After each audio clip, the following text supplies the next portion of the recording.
ನಮೋ ವಾಲ್ಮೀಕಿಯೇ. ನಮಸ್ಕಾರ ಬಂಧುಗಳೇ. ನಾನು ನಿವೃತ್ತ ಪ್ರಾಧ್ಯಾಪಕ ಡಾಕ್ಟರ್ ಅರ್ಜುನ್ ಪಂಗಣ್ಣವರ್. ಹೇ ಸೀತಾರಾಮ್ ವಾಹಿನಿಯ ವಾಲ್ಮೀಕಿ ರಾಮಾಯಣ ಅಂದು ಇಂದು ಚಿಂತನ ಕಾರ್ಯಕ್ರಮಕ್ಕೆ ತಮ್ಮೆಲ್ಲರಿಗೂ ಸ್ವಾಗತ. ನಾನು ತಮಗೆ ಹಿಂದಿನ ಸಂಚಿಕೆ ಅಂದರೆ ಸಂಚಿಕೆ 136ರಲ್ಲಿ ರಾಮ ಲಕ್ಷ್ಮಣ ಸೀತೆ ಅರಣ್ಯಕ್ಕೆ ಹೊರಟಿದ್ದಾಗ ಮತ್ತು ಅವರನ್ನು ತೊಗೊಂಡು ಹೋಗೋ ಸಲುವಾಗಿ ಸಕಲ ಸಿದ್ಧತೆಯಲ್ಲಿ ರಥ ಬಂದು ನಿಂತಿರ್ತದೆ. ಆ ಸಂದರ್ಭದಲ್ಲಿ ಅವರು ಎಲ್ಲ ತಾಯಂದಿರಿಗೆ ನಮಸ್ಕಾರ ಮಾಡ್ತಿರ್ತಾರೆ. ಅದೇ ವೇಳೆಯಲ್ಲಿ ಸುಮಿತ್ರ ತನ್ನ ಮಗ ಲಕ್ಷ್ಮಣನನ್ನು ಅಪ್ಪಿಕೊಂಡು ಲಕ್ಷ್ಮಣನಿಗೆ ಬೋಧ ಮಾಡ್ತಾಳೆ. ನೋಡು ಲಕ್ಷ್ಮಣ, ಅರಣ್ಯದಲ್ಲಿ ರಾಮನನ್ನು ದಶರಥನ ರೂಪದಲ್ಲಿ ಕಾಣು, ಸೀತೆಯನ್ನು ನನ್ನ ರೂಪದಲ್ಲಿ ಕಾಣು. ಅರ್ಥಾತ್ ಅಣ್ಣ ತಂದೆ ಇದ್ದಂಗೆ, ಅಣ್ಣನ ಹೆಂಡತಿ ಅಥವಾ ಅತ್ತಿಗೆ ತಾಯಿ ಇದ್ದಂಗೆ ಅವ್ರ ಸೇವೆಯನ್ನು ಮಾಡಪ್ಪ ಅಂಥೇಳಿ ಬೆಳ್ಕೊಡ್ತಾಳೆ. ಮುಂದೆ ರಥ ಏರ್ತಾರೆ. ಮೂವರು ರಥ ಓಡಲಿಕ್ಕೆ ಶುರು ಮಾಡ್ತದೆ. ಜನ ಬೆನ್ನು ಹತ್ತಾರೆ, ಅಳ್ತಿರ್ತಾರೆ, ಗೋಳಾಡ್ತಿರ್ತಾರೆ. ಯಾರು ದಶರಥನ ಬೈತಿರ್ತಾರೆ, ಯಾರ ಕೈಯಿಂದ ಬೈತಿರ್ತಾರೆ, ಮನದ ಅಳಲನ್ನು ತೊಳ್ಕೊಳ್ತಿರ್ತಾರೆ. ಹೀಗೆ ನಡೆದಿರ್ತದೆ. ಈ ಸಂದರ್ಭ ಮುಂದುವರೆದು ಇಡೀ ಅಯೋಧ್ಯ ನಗರಿ ದುಃಖದ ರೋಧನೆಯಲ್ಲಿ ಮುಳುಗಿತ್ತು. ಮನ ಖಿನ್ನತೆಯಿಂದ ದಶರಥ ಅಂತಪುರ ಹೊರಗೆ ಬಂದ. ಹೊರಗೆಲ್ಲ ಮಂದಿ ಗೋಳಾಡಿ ಅಳ್ತಾ ಇದ್ದರು. ರಾಮನ ಮುಂದೆ ರಥ ಓಡ್ತಾ ಇತ್ತು, ಹಿಂದಿಂದ ಇವರು ಓಡ್ತಾ ಇದ್ದರು. ಕೆಲವರು ಮಂದಿ ರಥದಾಗಿದ್ದರು, ಬಂಡೆಯಾಗಿದ್ದರು, ನಡ್ಕೊತ ಓಡ್ತಿದ್ರು. ಮುದುಕರು, ಸಣ್ಣ ಮಕ್ಕಳು, ಹೆಣ್ಣು ಗಂಡು ಎಲ್ಲ ಕೂಡ ಬೆನ್ನು ಹತ್ತಿರ್ತದೆ. ಎಲ್ಲ ಅಯೋಧ್ಯ ವಾಸಿಗಳೆಲ್ಲ ಬೆನ್ನು ಹತ್ತಿರ್ತಾರೆ, ಓಡ್ತಿರ್ತಾರೆ. ಮುಂದೆ ರಥ ನಿಧಾನವಾಗಿ ಓಡಿಸಪ್ಪ, ನಮ್ಮ ರಾಮನ ನೋಡಬೇಕು, ಇನ್ನು 14 ವರ್ಷ ನೋಡೋಕ್ಕಾಗೋದಿಲ್ಲ ಅಂತ ಹೇಳ್ತಿರ್ತಾರೆ. ಅವೆಲ್ಲನೂ ಹೊರಗಡೆಗೆ ನಡೆದಂಥ ದೃಶ್ಯ ಇರ್ತದೆ. ಇತ್ತ ಅರಮನೆಯಲ್ಲಿ ದಶರಥ ಖಿನ್ನತೆಗೊಳಗಾಗ್ತಾನೆ. ಖಿನ್ನತೆಗೊಳಗಾಗಿ ಹೊರಗೆ ಬರ್ತಾನೆ. ಹೊರಗೆ ಬಂದ ರಾಮನ ತಡೆಯಲು ನೆರೆದ ದುಃಖಿತ ಸ್ತ್ರೀಯರನ್ನು ಕೇಳಿಕೊಂಡ. ಅಲ್ಲಿ ಭಾಳಷ್ಟು ಜನ ಸ್ತ್ರೀಯರು ರಾಮನ ತಡೀತಿರ್ತಾರೆ. ಹೋಗಬೇಡಪ್ಪ ಅಂತ ಹೇಳಿ ಅವನಿಗೆ ಅಡ್ಡ ಬರ್ತಿರ್ತಾರೆ. ಅದನ್ನು ನೋಡ್ತಾನೆ. ಗ್ರಹಣ ಹಿಡಿದ ಚಂದ್ರನಂತೆ ದಶರಥ ಕಂಡನು. ಅದೇ ಹೊರಗಡೆಗೆ ಏನು ಬರ್ತಾನಲ್ಲ ದಶರಥ ಹೇಗಿದ್ದಂದ್ರೆ, ಈಗ ಹೆಂಗೆ ಚಂದ್ರಗೇನು ಗ್ರಹಣ ಹಿಡಿದಿರ್ತದೆ, ಗ್ರಹಣ ಹಿಡಿದಂಥ ಚಂದ್ರ ಯಾವ ರೀತಿಯಾಗಿ ಮಂಕಾಗಿರ್ತಾನೆ, ದಶರಥನು ಅದೇ ರೀತಿಯಾಗಿ ಮಗನ ಒಂದು ಅಗಲಿಕೆಯ ದುಃಖದಲ್ಲಿ, ಮಗನಿಗಾದಂಥ ಅನ್ಯಾಯದ ದುಃಖದಲ್ಲಿ ಅಸಹಾಯಕನಾಗಿ ಅವನು ಈ ಗ್ರಹಣ ಹಿಡಿದಂಥ ಚಂದ್ರನಂತೆ ಯಾವುದೇ ಕಳೆ ಇಲ್ಲದೆ, ಹೊಳಪಿಲ್ಲದೆ ಕಾಣಿಸ್ತಿರ್ತಾನೆ. ಇದಕ್ಕಂಡ ರಾಮ ರಥ ವೇಗದಲ್ಲಿ ಓಡಿಸುವಂತೆ ಸಾರಥಿ ಸುಮಂತ್ರನಿಗೆ ಹೇಳಿದನು. ನೋಡ್ತಾನೆ ಅಪ್ಪ ಹೊರಗಡೆ ಬರ್ತಾನೆ. ಅಪ್ಪನ ಮುಖ ನೋಡ್ತಾನೆ, ದುಃಖದ ನೋಡ್ತಾನೆ, ಜನರು ನೋಡ್ತಾನೆ.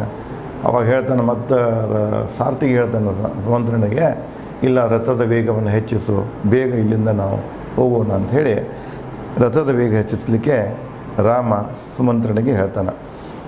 ಜನ ರಥ ನಿಲ್ಲಿಸಲು ಕೇಳಿದರೆ ರಾಮ ಓಡಿಸಲು ಹೇಳ್ತಿದ್ದ. ಅಲ್ಲಿ ಸಂದರ್ಭ ಹಿಂಗಾಗಿತ್ತಲ್ಲ, ಜನ ಸಾರಥಿಗೆ ಏನು ಹೇಳ್ತಿರ್ತಾರೆ, ಮಂತ್ರಿಗೆ ರಥ ನಿಲ್ಲಿಸು, ನಿಧಾನ ನಿಲ್ಲಿಸು ಅಂತಿರ್ತಾರೆ. ರಾಮ ಜನರ ರೋದನೆಯನ್ನು ನೋಡಿಕೊಂಡು, ಅಲ್ಲಿ ದೃಶ್ಯ ನೋಡಿಕೊಂಡು ಆದಷ್ಟು ಬೇಗ ಇದರಿಂದ ನಾವು ಹೊರಗೆ ಬೀಳಬೇಕು ಅಂದ್ಕೊಂಡ ಸುಮಂತ್ರನಿಗೆ ರಥದ ವೇಗವನ್ನು ಹೆಚ್ಚಿಸಂತ ಮತ್ತೊಂದು ಕಡೆಗೆ ರಾಮ ಅವನ ಮ್ಯಾಗ ಒತ್ತಡ ಹೇರ್ತಿರ್ತಾನೆ. ಗೊಂದಲದಿ ಸಾರಥಿ 2 ನೀರಿನ ಸುಳಿ ಮಧ್ಯೆ ಸಿಕ್ಕಂತಾಯಿತು. ಜನ ಓಡಿಸ್ಬೇಡ ಅಂತಿರು, ರಾಮ ಓಡಿಸಂತಿದ್ದ. ಈ ಎರಡೂದ್ರ ನಡುವೆ ಅವನು ಈಗ ಸುಳಿಯಾಗ ಸಿಕ್ಕ ವಸ್ತು ಹೆಂಗಾಗಿರ್ತದಲ್ಲ ಅದರಂತೆ ನೀರಿನ ಸುಳಿಯಲ್ಲಿ ಸಿಕ್ಕಂಥ ಸ್ಥಿತಿ ಯಾರಿಗಾಗ್ತಿದೆ, ಆ ಸಾರಥಿಗೆ ಆಗ್ತಿದೆ ಅನ್ನೋದನ್ನು ವಾಲ್ಮೀಕಿಯವರು ಹೇಳ್ತಾರೆ. ಜನರ ರುಕ್ಕದ ರೋದನೆ ಹೆಚ್ಚಿದಂತೆ ರಾಮನ ರಥದ ವೇಗ ಹೆಚ್ಚಿತ್ತು. ಹ್ಯಾಂಗೆ ಜನ ಹತ್ಕೋತ ಬೆನ್ನು ಹತ್ತಿದ್ರು, ಕೂಕೋತ ಬೆನ್ನು ಹತ್ತಿದ್ರು, ಅಳಲನ್ನು ತೊಡ್ಕೋತ ಬೆನ್ನು ಹತ್ತಿದ್ರು. ಅಷ್ಟೇ ಒಂದು ವೇಗದಲ್ಲಿ ರಥವನ್ನು ಹೆಚ್ಚಿಸಲಿಕ್ಕೆ ಸಾರಥಿಗೆ ಹೇಳ್ತಿರ್ತಾನೆ. ವೇಗ ಹೆಚ್ಚಿತು. ವೇಗ ಹೇಗೆ ರಥದ ಹೆಚ್ಚಿತ್ತಲ್ಲ, ಆ ರಥದ ಗಾಳಿಯಿಂದ ಎದ್ದಂಥ ಧೂಳು ಗಗನ ಮುಟ್ಟಿತು. ಸ್ಪೀಡ್ನಾಗ ಓಡ್ತಿರ್ತಾರೆ ರಥನೂ. ಬಹುತೇಕ ಸಾಮಾನ್ಯವಾಗಿ ಈ ಬಂಡಿಗಳು ಓಡೋ ಕಾಲಕ್ಕೆ, ರಥಗಳು ಓಡೋ ಕಾಲಕ್ಕೆ ಅಥವಾ ಚಕ್ಕಡಿಗಳು ಓದೋ ಕಾಲಕ್ಕೆ ನೀವು ನೋಡ್ತಿರ್ಬೇಕು. ಭಾಳ ಸ್ಪೀಡ್ ಹೆಚ್ಚಾಯ್ತಂದ್ರೆ ಅದರ ಧೂಳ ಏನಾಗ್ತದೆ, ಗಾಳಿಯಿಂದ ಧೂಳ ಎದ್ದು ರಭಸಕ್ಕೆ ಗಾಳಿ ಉತ್ಪನ್ನ ಆಗ್ತಿದೆ. ಅದರ ಒಂದು ಇದರದಿಂದಾಗಿ ಧೂಳೆಲ್ಲ ಮ್ಯಾಗ ಹೇಳ್ತಿದೆ. ಎಲ್ತ ನೋಡ್ತೀಯತ್ತಲ್ಲ ರಥ ಓಡುವ ಜನರು ಓಡ್ತಿರ್ತಾರೆ. ಜನರೂ ಬಂಡಿಗಳನ್ನು ತೊಗೊಂಡು ಹೊಂಟಿರ್ತಾರೆ, ಓಡ್ತಿರ್ತಾರೆ. ಅವ್ರದ್ದು ಒಂದು ಕಾಲದ ಸಪ್ಪಳ, ಅವ್ರದ್ದು ಓಡ್ದ ರಭಸಕ್ಕಾಗಿ ಧೂಳೆಲ್ಲ ನೆಲದಿಂದ ಮೇಲೆ ಎದ್ದು ಆಕಾಶದತ್ತ ತುಂಬಿಕೊಂಡಿತ್ತು. ಜನ ನಿತ್ರಾಣದಿ ಖುಷಿಯಲ್ಲಿ ಆರಂಭಿಸಿದರು. ಓಡಿ ಎಷ್ಟು ಹೊತ್ತಾಗ ಓಡಾರ, ಅವರಲ್ಲಿ ತ್ರಾಣ ಇರೋ ತನಕ, ಶಕ್ತಿ ಇರೋ ತನಕ ಓಡ್ತಾರೆ. ಶಕ್ತಿ ಕುಂದಿತ್ತಂದ್ರೆ ಆವಾಗ ಒಬ್ಬೊಬ್ಬರಾಗಿ ನಿಂತು ಕುಸಿದು ಬೆಳಕ ಹಿಡಿತಾರೆ. ಹೀಗಾಯಿತು ಜನರ ಸ್ಥಿತಿ. ರಾಮನ ರಥದ ವೇಗ ಹೆಚ್ಚಿತು, ಆಯಿತಾ. ಜನ ನಿತ್ರಾನಂದ ಖುಷಿಯಲ್ಲಿ ಆರಂಭಿಸಿದರು, ಕಣ್ಣೀರಿನ ಹೊಳೆ ಹರಿಯಿತು. ಇದಕ್ಕೆ ಕಂಡ ದಶರಥ ನೆಲ ಕುರುಳಿದ ಬೇರು ಕಿತ್ತು ಮರದಂತೆ. ಜನರ ಒಂದು ದುಃಖದ ಸ್ಥಿತಿಯನ್ನು ನೋಡ್ತಾನೆ. ಓಡಿತ ಕೆಲವೊಂದು ಜನ ಎಡವಿ ಬೀಳ್ತಾರೆ, ಇನ್ನು ಕೆಲವೊಂದು ಜನ ನಿತ್ರಾಣವಾಗಿ ಭೂಮಿ ಕುಸಿತಾರೆ, ಅಳ್ತಿರ್ತಾರೆ. ಈ ದೃಶ್ಯವನ್ನು ನೋಡ್ಕೊಂಡ ದಶರಥನಿಗೆ ಬಹಳ ದುಃಖ ಆಗ್ತಿದೆ, ಆಘಾತ ಆಗ್ತಿದೆ. ಅವನು ಕೂಡ ನೆಲಕ್ಕೆ ಕುಸಿದು ಬೀಳ್ತಾನೆ. ಮುಂದುವರೆದು ದುಃಖ ತಪ್ತ ಅಯೋಧ್ಯೆ ತಂದೆ ತಾಯಿಯನ್ನು ಕಂಡ ರಾಮ ರಥವನ್ನು ಮತ್ತಷ್ಟು ವೇಗದಲ್ಲಿ ಓಡಿಸಲು ಹೇಳಿದನು. ಒಂದು ಕಡೆ ತಂದೆ ತಾಯಿ ದುಃಖದಾಗ ಆಳ್ತಾ ಇದ್ದಾರೆ, ಇನ್ನೊಂದು ಕಡೆ ಜನ ದುಃಖದಲ್ಲಿ ಆಗ್ತಾ ಇದ್ದಾರೆ. ಅವರ ದೃಶ್ಯವನ್ನು ನೋಡಿ ಮತ್ತಷ್ಟು ರಥದ ವೇಗವನ್ನು ಹೆಚ್ಚಿಸುವಂತೆ ರಾಮ ಪದೇ ಪದೇ ಕೇಳ್ತಿರ್ತಾನೆ. ದಶರಥರ ಮಂತ್ರಿ ಅಧಿಕಾರಿಗಳಿಗೆ ಹಿಂದಿರುಗುವಂತೆ ರಾಮ ಹೇಳಿದನು. ಸುಮಂತ್ರನ ರಥದ ಜೊತೆಗೆ ಅಯೋಧ್ಯ ನಗರದ ಆಡಳಿತದಲ್ಲಿರುವಂಥ ಅಧಿಕಾರಿಗಳು ಕೂಡ ರಥಗಳ ಓಡಿ ಬರ್ತಿದ್ದು, ಅವ್ರ ಜೊತೆಗೇ ಬಂದಿರ್ತಾರೆ. ರಾಮ ಅವರಿಗೆ ವಿನಂತಿ ಮಾಡ್ಕೊಳ್ತಾನೆ, ಆಯಿತು ನಾವು ಹೋಗ್ತಾ ಇದ್ದೇನೆ, ನೀವು ಇಲ್ಲೇ ಮರಳಿ ಬಿಡಿ, ನನ್ನ ಜೊತೆಗೆ ಬರಬೇಡ ಅಂತ ಹೇಳಿ ಅವರನ್ನು ಕೇಳ್ಕೊಳ್ತಾನೆ. ಇನ್ನೂ ದೂರ ನಾವು ಹೋಗಲಾರೆವು. ದಶರಥನ ಮಂತ್ರಿಗಳು ದಶರಥನಿಗೆ ನುಡಿದರು, ಇನ್ನೂ ದೂರ ನಾವು ಹೋಗಲಾರೆವು. ಹಂಗೆ ರಾಮ ಹೇಳ್ತಾನೆ, ನೀವು ಇತ್ತಕೊಂಡು ನಿಂತ ಹೋಗಿಬಿಡ್ರಿ ಮರಳಿ ಅಂತ ಹೇಳ್ತಾನೆ. ಆಮೇಲೆ ಅವ್ರು ಹೊಳೆ ಬಂದು ದಶರಥರಿಗೆ ಹೇಳ್ತಾರೆ, ಇನ್ನು ನಮಗೆ ಮುಂದೆ ಹೋಗೋಕ್ಕಾಗೋದಿಲ್ಲ ದಶರಥರೇ ಅಂತ ಹೇಳಿ ಮಂತ್ರಿಗಳು ಉಳಿದ ಅಧಿಕಾರಿಗಳು ಹೇಳ್ತಾರೆ. ಇದು ಕೇಳಿ ದಶರಥ ದುಃಖದಿಂದ ತತ್ತರಿಸಿದ. ಮತ್ತು ನೋಡಿ ಅವ್ರು ಎಷ್ಟು ಸ್ಪೀಡಿನಿಂದ ಮುಂದೆ ಹೋಗ್ತಿದ್ದೆಲ್ಲ, ಈ ಕೆಲವ್ರು ಜನ ತಮ್ಮದೇ ಆದಂಥ ಒಂದು ಶಕ್ತಿ ಇರ್ತದೆ, ಒಂದು ಲಿಮಿಟ್ ಇರ್ತದೆ. ಆ ಲಿಮಿಟ್ ಮೀರಿದಂಗೆ ಜನ ಹಿಂದೆ ಕೆಲವೊಂದು ಜನ ಓಡ್ತಿರ್ತಾರೆ, ಇನ್ನು ಕೆಲವೊಂದು ಜನ ನೆಲ ಕುಸಿದು ಬೀಳ್ತಿರ್ತಾರೆ, ಹಿಂದೆ ಉಳಿತಿರ್ತಾರೆ. ಮತ್ತು ಅವನು ಅಧಿಕಾರಿಗಳಲ್ಲಿ ವಿನಂತಿ ಮಾಡ್ಕೊಳ್ತಾನೆ, ನೀವೆಲ್ಲ ಹಿಂದೆ ಮರಳಿ ಹೋಗಿಬಿಡಿ, ಬರಬೇಡಿ ಅಂತ ಹೇಳ್ತಾನೆ. ಈ ದೃಶ್ಯವನ್ನು ಕಂಡ ದಶರಥನಿಗೆ ದುಃಖ ಆಗ್ತಿದೆ. ಇಷ್ಟೇ ಅಲ್ಲ, ಅಯೋಧ್ಯ ನಗರಿನೇ ಸಂಪೂರ್ಣವಾಗಿ ದುಃಖದಲ್ಲಿ ಮುಳುಗಿ ಹೋಗ್ತದೆ. ರಾಮನ ನಿರ್ಗಮನದ ಅಂತಃಪುರ ಮುಳುಗಿತು ರಾಣಿಯರ ದುಃಖದಿ, ರಾಮನಲ್ಲಿ ನಮ್ಮನ್ನು ರಕ್ಷಿಸುವನ. ಅದೇ ವೇಳೆದಾಗ ಈ ಅರಮನೆಯಲ್ಲಿ ರಾಣಿಯರು ತುಂಬಿರ್ತಾರೆ, 350 ಮಂದಿ ರಾಣಿಯರು ಎಲ್ಲರೂ ಇರ್ತಾರಲ್ಲಿ. ಎಲ್ಲರೂ ರಾಮ ಬಿಟ್ಟು ಹೋದ ತಕ್ಷಣ ಅವನ ಅಗಲಿಕೆಯಲ್ಲಿ ಎಲ್ಲರೂ ದುಃಖ ಪಡ್ತಿರ್ತಾರೆ, ಎಲ್ಲರೂ ಅಳ್ತಿರ್ತಾರೆ. ಮುಂದೆ ಕೆಲವೊಂದು ಜನ ಅಲ್ಲಿ ಏನಂತ ಹಾಡು ಹೇಳ್ತಿರ್ತಾರೆ ಅಂದ್ರೆ, ಸಾಮಾನ್ಯವಾಗಿ ಹೆಣ್ಮಕ್ಳು ಹೇಳೋ ಕಾಲಕ್ಕೆ ಹಾಡು ಹೇಳೋದು ಭಾಳ ಹಾಡಾಡೋದು ಅಂತ ಕರಿತೀವಿ ನಾವು. ರಾಮನಲ್ಲಿ ಅಂತ ಕೆಲವೊಂದು ಜನ ಪ್ರಶ್ನೆ ಮಾಡ್ಕೊಂಡು ಹೇಳ್ತಿರ್ತಾರೆ.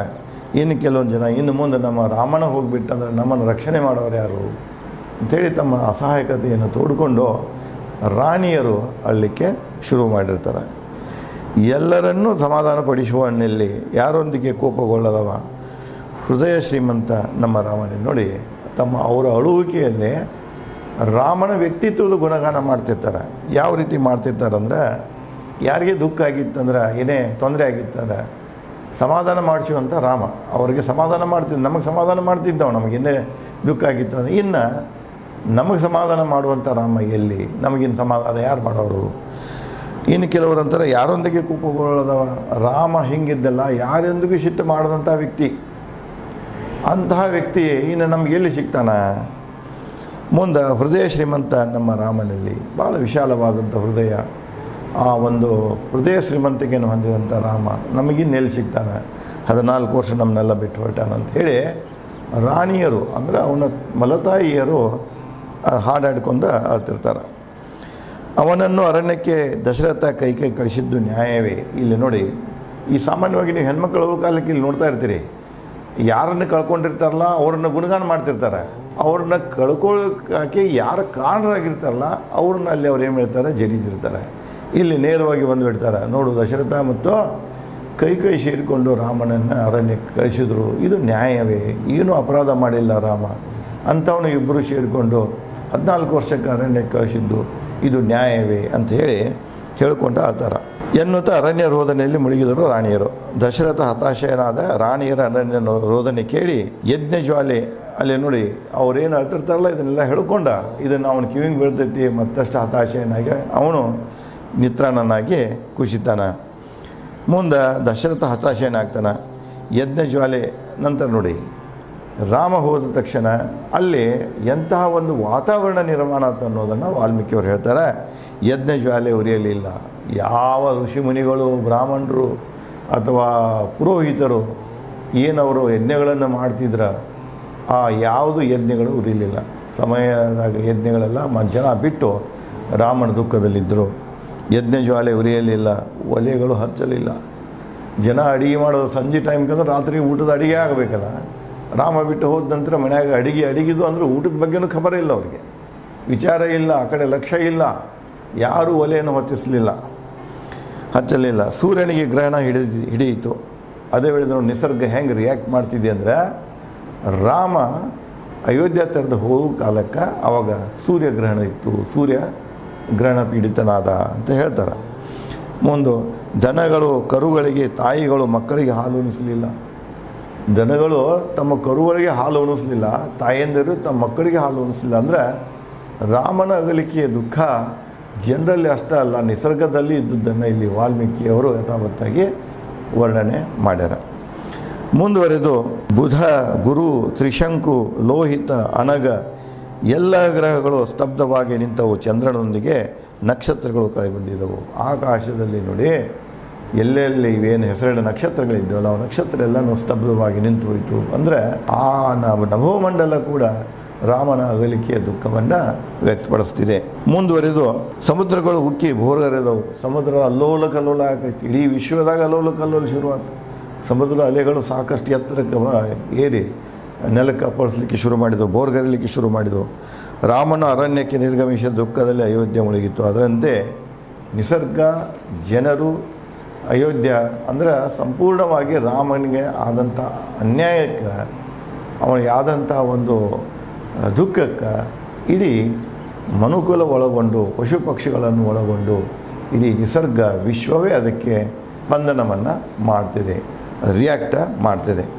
ರಾಮ ಲಕ್ಷ್ಮಣರ ಸ್ನೇಹಿತರು ದುಃಖದಿ ಹಾಸಿಗೆಡು. ರಾಮನ ಸ್ನೇಹಿತರು, ಲಕ್ಷ್ಮಣನ ಸ್ನೇಹಿತರು ಏನು ಮಾಡಿದ್ರು ಅಂದರೆ, ಸೀತೆಯ ಸಖಿಗಳು ಹೊರಗೆ ಬರಲಿಲ್ಲ. ಅವರು ಏನು ಹೋದ್ರಂದ ತಕ್ಷಣ ನಿತ್ರಾಣವಾಗಿ ರೋಗ ಪೀಡಿತ ಜನ ಹೇಗೆ ನರಳುತ್ತಾ ಹಾಸಿಗೆಯಲ್ಲಿ ಮಲ್ಕೊಂಡಿರ್ತಾರೆ, ಹಾಗೆಲ್ಲರೂ ಹಾಸಿಗೆ ಹಿಡಿತಾರೆ. ಎಲ್ಲರೂ ಸಂಬಂಧಗಳನ್ನು ಮರೆತು ರಾಮನ ದುಃಖದಲ್ಲಿ ಜನ ಅವರು ಇವರು ಅನ್ನೋದ ಎಲ್ಲರೂ ದುಃಖದಲ್ಲಿ ಮುಳುಗಿಬಿಡ್ತಾರೆ. ನಿಸರ್ಗ ತನ್ನ ನಿಯಮ ಮರೆತಿತ್ತು ಒಂದು ಕ್ಷಣ. ನೋಡಿ ವಾಲ್ಮೀಕಿಯವರು ಹೇಗೆ ಹೇಳ್ತಾರೆ, ರಾಮನ ಅಗಲಿಕೆಯ ದುಃಖದಲ್ಲಿ ನಿಸರ್ಗ ಕೂಡ ತನ್ನ ನಿಯಮವನ್ನು ಒಂದು ಕ್ಷಣ ನಿಲ್ಲಿಸಿಬಿಡ್ತು. ನಿಸರ್ಗ ನಿಲ್ಲುವುದಿಲ್ಲ, ನಿರಂತರ ಚಲನೆಯಲ್ಲಿ ಇರ್ತಿದೆ. ಅದೇ ನಿಯತಿ ಅಂತ ಕರೀತಾರೆ ವಾಲ್ಮೀಕಿಯವರು. ನಿಯತಿ ಕೂಡ ಕವಿಗೆ ಹಿಂಗೆ ಭಾಸ ಆಗ್ತದಲ್ಲ, ನಿಯತಿಯು ಕೂಡ ಒಂದು ಕ್ಷಣ ರಾಮನ ಅಗಲಿಕೆಯ ದುಃಖದಲ್ಲಿ ನಿಂತು ಹೋಯಿತು. ಹಂಗೆ ಎಷ್ಟು ಚೆಂದಾಗಿ ಅಲಂಕಾರವಾಗಿ ವಾಲ್ಮೀಕಿಯವರು ಇಲ್ಲಿ ಹೇಳ್ತಾರೆ. ಇಡೀ ವಿಶ್ವವೇ ದುಃಖದಲ್ಲಿ ಮುಳುಗಿತ್ತು ರಾಮನ ಕಂಡ. ಬರೇ ಅಯೋಧ್ಯೆ ಜನತೆ ಅಷ್ಟೇ ಅಲ್ಲ, ಇಡೀ ವಿಶ್ವದಲ್ಲಿರೋಂಥ ಎಲ್ಲ ಕಾಯಗಳು, ಸಜೀವ ನಿರ್ಜೀವ ವಸ್ತುಗಳು ಕೂಡ ಒಂದೊಂದು ರೀತಿಯಲ್ಲಿ ತಮ್ಮ ದುಃಖವನ್ನು ವ್ಯಕ್ತಪಡಿಸಿದವು ಅಂಥೇಳಿ ವಾಲ್ಮೀಕಿಯವರು ರಾಮ ಅಯೋಧ್ಯೆಯನ್ನು ತೊರೆದ ಹೋಗುವ ಕಾಲಕ್ಕೆ ಯಾವ ರೀತಿ ಇದಾಯಿತು ಅನ್ನೋದನ್ನು ಹೇಳ್ತಾರೆ. ಮುಂದುವರೆದು ಧೂಳೆಬ್ಬಿಸುತ್ತಾ ಓಡುವ ರಾಮನ ರಥ ದೃಶ್ಯವನ್ನೇ ನೋಡುತ್ತಾ ಹತಾಶೆಯದೆ ನಿಂತನು ದಶರಥ. ಮತ್ತು ಸುಧಾರಿಸಿಕೊಂಡು ರಾಮ ಲಕ್ಷ್ಮಣ ಸೀತೆಯರನ್ನು ಕೂಡಿಸಿಕೊಂಡು ರಥ ಅಗದಿ ವೇಗದಿಂದ ಹೋಗ್ತಾ ಇತ್ತು, ಅದರಿಂದ ಧೂಳು ಹೇಳ್ತಾ ಇತ್ತು. ಆ ದೃಶ್ಯವನ್ನು ದಶರಥ ನಿಂತು ನೋಡ್ತಾ ಇದ್ದ. ರಥ ಧೂಳಿನ ನೋಟ ಅದೃಶ್ಯವಾದಂತೆ ದಶರಥ ಹತಾಶೆಯದೆ ನೆಲಕ್ಕುರುಳಿದ. ನೋಡ್ತಾ ನಿಂತಿದ್ದ. ರಥ ಓಡ್ತಾ ಇತ್ತು, ಹಿಂದೆ ಧೂಳಿಗೆ ಹೋಗ್ತಾ ಇತ್ತು. ಅದು ಅವನಿಗೆ ಕಣ್ಣಿಗೆ ಕಾಣುವಷ್ಟು ದೂರ ಹೋಗೋ ತನಕ ನೋಡಿದ. ದೂರ ಹೋಗಿ ಅದನ್ನು ಅದೃಶ್ಯ ಆಗಿ ಹೋಯಿತು. ಅದೃಶ್ಯ ಆದಾಗ ಮಗನ ರಥದ ದೃಶ್ಯ ಇಲ್ಲದಾದಾಗ ನಿರಾಶೆಯಿಂದ ಕುಸಿದು ದಶರಥ ನೆಲಕ್ಕೆ ಬೀಳ್ತಾನೆ. ಕೌಶಲ್ಯ ಬಲಕ್ಕೆ ಕೈಕೈ ಎಡಕ್ಕೆ ಬಂದು ದಶರಥರನ್ನು ಹಿಡಿದು ಮೇಲೆತ್ತಿದರು. ಬಂದಾರ ಏನು ಮಾಡ್ರು ಅವರ ಎಡಕ್ಕೆ ಕೌಶಲ್ಯ, ಬಲಕ್ಕೆ ಕೈಕೈ ದಶರಥನ ನೆಲಕ್ಕೇನು ಬಿದ್ದಿಲ್ಲ, ಹಿಡಿದು ಮ್ಯಾಗ ಎತ್ತರ. ಅವನ ಎಚ್ಚೆತ್ತ ದಶರಥ ಕೈಕೆಯನ್ನು ಕಂಡು ಸಿಡಿಮಿಡಿಗೊಂಡನು. ಕೋಪ ಹತಾಶೆಗಳಿಂದ ಕೈಕೈಗೆ ನುಡಿದನು. ಇಬ್ಬರು ಎತ್ತಿ ತೊಗೊಂಡು ಹೋಗಿ ಅವನ ಕೂಡಿಸ್ತಾರ. ಎಚ್ಚರ ಆಗ್ತಾನೆ. ಎಚ್ಚರ ಆದದ್ದು ಅವನ ಮುಂದೆ ಯಾರು ಕಾಣಿಸ್ತಾರ? ಕೈಕೈಯೇ ಕಾಣಿಸ್ತಾಳೆ. ಕೈಕೈ ಕಂಡ ನಂತರ ಭಯಂಕರ ಕೋಪ ಬರ್ತಿದೆ ಅವನಿಗೆ. ಕೋಪ ಬಂದ ಕೋಪದ ಹತಾಶೆಯಿಂದ ಅವಳಿಗೆ ಹೀಗೆ ಹೇಳ್ತಾನೆ, ಓ ದುಷ್ಟ ಕೈಕೈ, ಮುಟ್ಟದಿರು ಎನ್ನ, ನಿನ್ನ ಮುಖ ತೋರಿಸದಿರು, ನೀ ನನ್ನ ಪತ್ನಿ ಅಲ್ಲ. ನೀ ದುಷ್ಟ ಇದೆಯಾ, ಸರಿ ಇಲ್ಲ ಹೆಣ್ಮಗಳೇನೋ, ನಿರ್ದಯಿ ಇದೆಯಾ, ರಾಮನನ್ನು ಒಬ್ಬ ನಿರಪರಾಧಿಯನ್ನು ನೀನು ದಂಡ ಕೊಟ್ಟಿದೀಯಾ, ಅದಕ್ಕೆ ನೀನು ನನ್ನ ಹೆಂಡತಿ ಆಗಲಿಕ್ಕೆ ಯೋಗ್ಯ ಅಲ್ಲ, ನೀನು ಬಿಟ್ಟಿದ್ದೇನೆ, ನಾನು ತೊಳೆದು ಬಿಟ್ಟಿದ್ದೇನೆ. ಇನ್ನು ಮುಂದೆ ನೀನೇನು ಮಾಡಿಬಿಡು, ಏನು ನನ್ನ ಬಳಿ ಬರಬೇಡ, ನನ್ನ ಕಣ್ಣು ಮುಂದೆ ಕಾಣಿಸ್ಬೇಡ ಅಂತ ಆಕೆಯ ಕೋಪದಿಂದ ದಶರಥ ಕೈಕೇಯಿಗೆ ನುಡಿತಾನೆ. ಇನ್ನು ಮುಂದೆ ಈ ಸಂದರ್ಭ ಯಾವ ರೀತಿಯಾಗಿ ಮುಂದುವರಿದಿದೆ, ಜನ ಅಯೋಧ್ಯೆ ಯಾವ ರೀತಿಯಾಗಿ ಪ್ರತಿಕ್ರಿಯೆ ವ್ಯಕ್ತಪಡಿಸ್ತಿದೆ ಅನ್ನೋದನ್ನು ನಾನು ತಮ್ಮೊಂದಿಗೆ ಮುಂದಿನ ಸಂಚಿಕೆಯಲ್ಲಿ ಹಂಚಿಕೊಳ್ಳುತ್ತೇನೆ. ಧನ್ಯವಾದಗಳು.